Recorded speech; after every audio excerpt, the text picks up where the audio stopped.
This video is going to be a tutorial for how to play a tune called IDIBITS. To play IDIBITS, you will need a harmonic capo like this.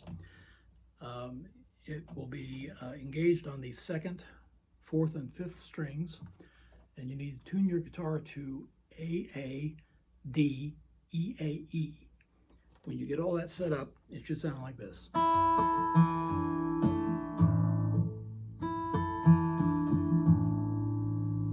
Okay, once you have that ready, we can start. The entire tune is played by tapping or hammering, so there are separate parts for the right and left hands. The tune opens with the left hand, so we'll start there. There are only four parts that the left hand ever plays, and they're all of them in a 3 time, so it's 1, 2, 3, 1, 2, 3 timing. So I'll go through each of those 4 first before adding the right hand parts. The opening to the tune is the first of the 4 left hand parts, and it's just like this.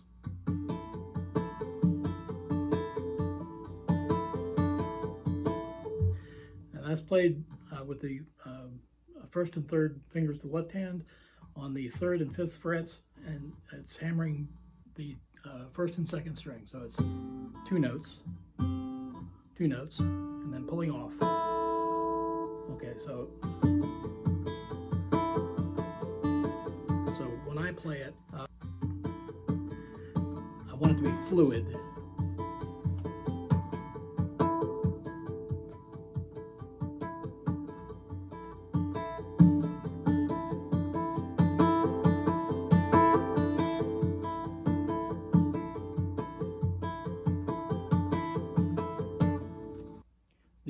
The second part is really just a way to break up the monotony of the first part. So instead of just the 3 notes or 3 chord sequence, you throw in one that's different. So it's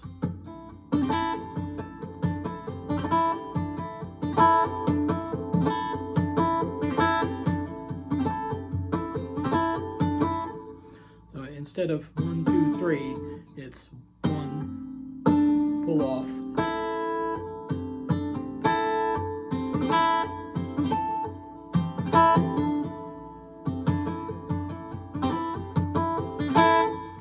okay. Again, it's always in 3, 1, 2, 3, 1, 2, 3. The third part is alternating between the first part and doing essentially the same thing on the next string down with 1 finger.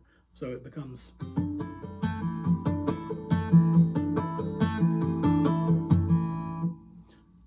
so that's 3. And the 4th part happens at the end, and it slides up to the 5th and 7th frets, and it goes like this.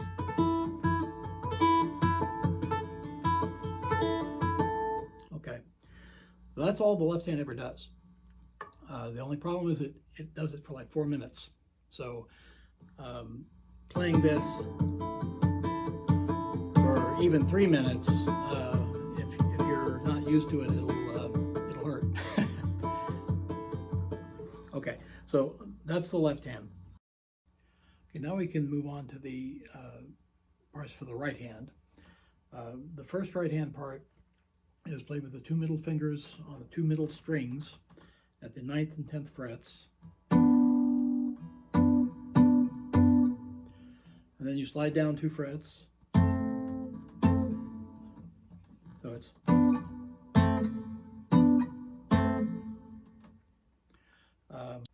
the next notes are on the 4th and 5th strings at the 10th fret.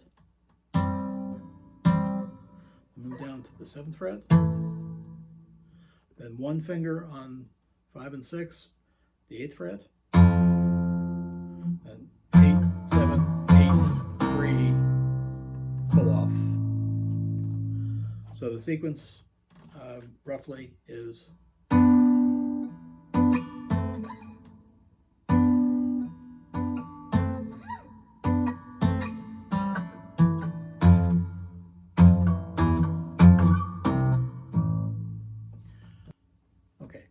putting it together.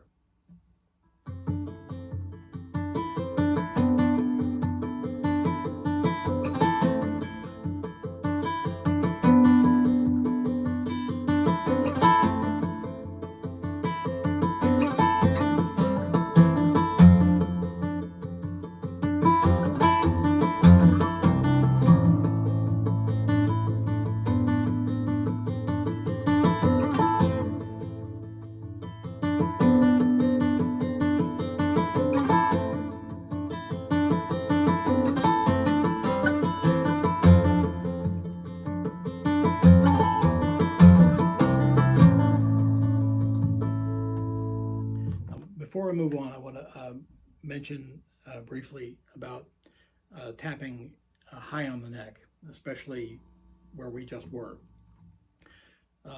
When I tap here at 9 and 10, and at 7 and 9, or 7 and 8,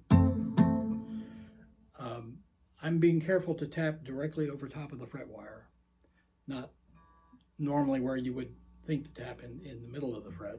If you tap in the middle of the fret, you get notes you don't want. For instance, hear that? And here. Okay. By tapping directly over the fret and doing it with a bit of a soft touch, you can make that almost completely go away.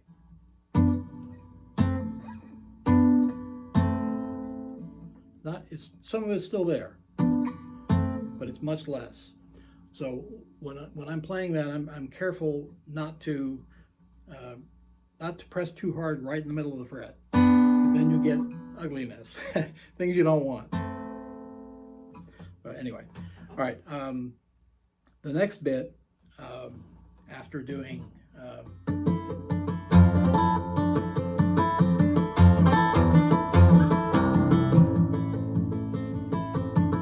the next bit is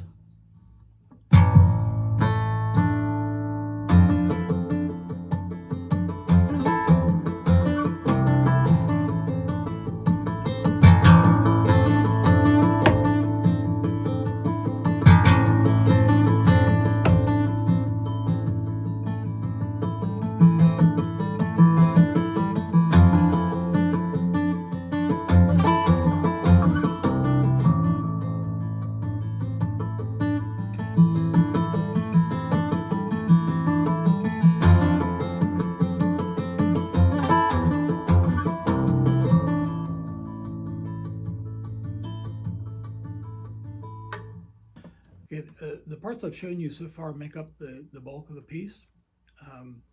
The sequence is not carved in stone.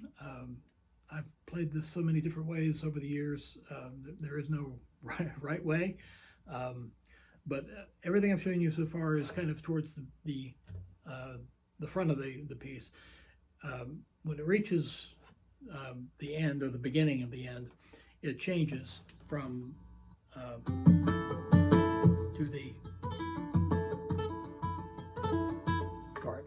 When that happens, you don't go back to the previous bits. So however many repetitions you want to do of the earlier stuff, whatever order you want to do, feel free to go wherever it takes you.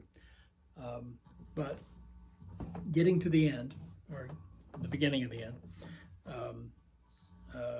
here's how we get there.